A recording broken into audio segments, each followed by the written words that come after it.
PTSD kwa Kiingereza wanaita post traumatic stress disorder, lakini kwa Kiswahili wanaita msongo mkubwa wa mawazo baada ya kiwewe. Yes.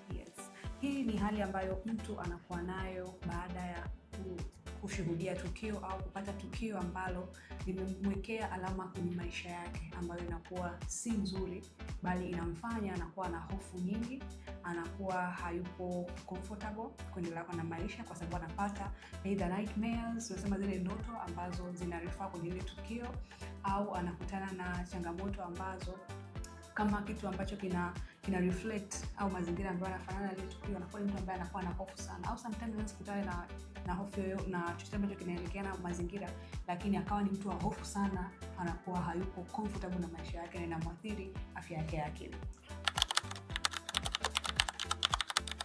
Kwanza kabisa anakuwa anapata ndoto ambazo zinahusiana na kitu, kama kimetokea miaka 10, 20 au kimetokea miezi 6, mwaka mzima, lakini bado anakuwa anapata zile ndoto na zinamfanya anakuwa hayupo comfortable. Pia anakuwa na wasiwasi mwingi kwenye vitu anavyovifanya. Lakini pia anakuwa ni mtu ambaye ana msongo wa mawazo, anakuwa ni mtu ambaye anajitenga, anakuwa ni mtu ambaye hawezi kukaa sehemu vizuri na watu, au kukaa sehemu ambayo, au kufanya vile vitu ambavyo amezoea kuvifanya kabla ya tukio au kabla ya hiyo changamoto ambayo alipata, kama ni ajali, kama ni abuse, alikuwa amepotelewa kwenye mazingira ambayo alikuwa anapata abuse, labda kwa mfano kwenye jamii yetu alikutana na vibaka wakampora vitu, au mwingine utakuta alishuhudia ajali, au aliona picha ya kutisha, au kuna vitu alivyovisikia sehemu ambapo sio sawa, kwa sababu sio lazima mtu aweze kushuhudia yeye mwenyewe. Mwingine anaweza kawa amesimuliwa, mtu mwingine amehadithia. Kwa hiyo anachukua ile picha, anakuwa anaiweka kwenye maisha yake, na anakuwa na wasiwasi mkubwa akifikiria kwamba kinaweza kumtokea hata yeye muda wowote ule. Kwanza kabisa inategemea na extent ya huyo mtu alivyoathirika. Kuna mwingine unaweza ukampa, tunasema assessment form, ambayo atajiassess mwenyewe yupo kwenye level gani kutokana na ile maswali ambayo ataulizwa. Hata pia anaweza kapakua hizi app za afya, especially TransMed, anaweza kaingia akaangalia sehemu ya kujipima kwenye upande wa wellness, akaweza kujibu ile maswali ambayo atamdirect kumuonyesha yuko position gani, kama anazisikia hizo dalili au anapitia hiyo changamoto kwa huo muda. Au anaweza akawa amekuja anatafuta session kwa ajili ya yeye binafsi na wasiwasi ambao hajui umetokea wapi. Anaona tu maisha yake yanaenda vizuri, labda yeye tukio miaka 5 iliyopita, lakini anakuwa ana wasiwasi mwingi, mapigo ya moyo yanakuwa yanaenda mbio, anakuwa anakosa kupumua vizuri, kupumua wake anakuwa ni wa shida sana, anakuwa anakosa usingizi, anakosa kuwa na uwezo wa kuendana na mazingira yake, anakuwa na changamoto kidogo, anakuwa ni mtu ambaye analipuka sana, anakuwa hawezi kujicontrol.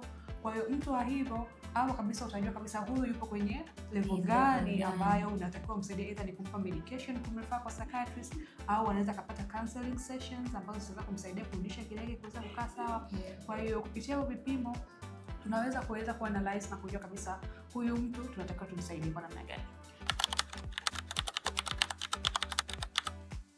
Hapana, sio mpaka upeleke kwenye wodi ya vichaa. Kufika mpaka kwenye kupeleka wodi ya vichaa inakuwa ni hatua ambayo sio kitu kimoja, kwa sababu kwenye changamoto za afya, unapokuwa na changamoto ya afya ya akili, ni rahisi unapata changamoto nyingine ya afya ya akili. Yes, kwa hiyo unapokuwa na, tunasema, mjumuisho wa changamoto nyingi sana za afya ya akili ambazo hujaweza kuzitendea kazi, kuzifanyia kazi, kuzimanage kwa mapema, hapo sasa ndio utafika hiyo extent ya kuweza kulazwa, kuweza kupewa medication, na kuweza kuwa under care. Na unakuwa sio chizi, unakuwa ni mtu ambaye una changamoto ambayo imefanya unafikia hapo. Kwa sababu kusema chizi unakuwa unamsegregate, unakuwa ni kama ni stigma unamtengenezea kwamba ni mtu fulani ambaye hafai kwenye jamii, lakini hapana, hao ni watu ambao wanafaa, lakini walikuwa na changamoto nyingi ambazo hawakujua namna ya kuzitatua, kwa sababu changamoto za afya akili kwenye context ya Tanzania ni kitu ambacho ni kigeni, bado watu wanajifunza kukijua ni kitu gani. Kwa hiyo ikifika muda ambao kila mtu anaweza wakapata elimu na kuweza kujua namna ya kumanage, basi tutaweza kudhibiti hivyo vitu vya kupeleka watu kwenye wards, kwenye sober houses, wataweza kuweza kumanage wao wenyewe na kuweza kupitia, kuweza kupona hata bila kufika kote.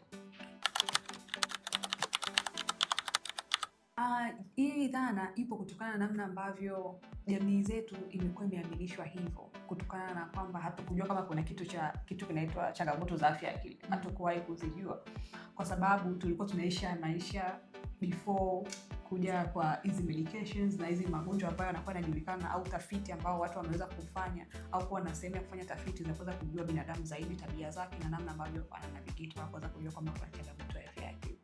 Kwa hiyo jamii ilikuwa imeshika sana kwenye upande wa hizo dhana, lakini kwa sasa hivi tunajitahidi sana kutoa elimu ya kuweza kuwafundisha kwamba hii sio uchawi, kwa sababu anaamini labda mtu anakuwa tibu chizi ni kwamba umelaniwa, umefanya labda kosa ambalo ni kubwa ambayo umefanya sasa umedeserve ni kama adhabu, lakini hapana, si adhabu, ni changamoto ambayo mtu anapitia kutokana na vitu ambavyo anavipitia kwenye maisha yake na kwenye jamii yake, na anakosa msaada, anakuwa anajisikia aibu kuweza kuviongelea kutokana na namna ambavyo anaona jamii inamwangalia yeye mwenyewe kama mtu wa namna fulani. Ukiwa na application ya Tanzbad inakuwa ni rahisi kwa sababu unaweza kuingia kwenye simu yako, ukaingia kwenye menu ya upande wa kuangalia wellness, upande wa madaktari, hata kama uka search ukaandika tu utaka msaikolojia, wanakuja pale. So itakusaidia wewe kuweza sasa either kusearch kumtafuta msaikolojia ambaye utamuona, utaweza kuongea naye kwa comfortable naye, lakini pia kabla ya hapo unaweza kwenda sehemu ambapo unaweza kujichunguza wewe mwenyewe na kujiangalia umefika extent gani na nini ambavyo unataka ufanye ili uweze kuendelea, kwa sababu kuna hatua ambazo Tanzbad umeingia kwenye application ambazo zitakusaidia sasa kabla kufika kwa daktari. Kuna vitu mazoezi ambayo wewe binafsi utafanya, utaweza kushusha tension ambayo ipo ndani ya mwili wako, lakini pia namna ambavyo sasa ukiona upo kwenye extent ya kuweza kufika na kumuona mwanasaikolojia utamuona. Lakini pia kuna AI ambayo ipo inaweza kusaidia ku navigate wewe mwenyewe kuweza kufikia zile steps ambazo wewe binafsi ungeweza kuona kwamba sasa hivi nipo kwenye condition hii, natakiwa nifanye vitu gani.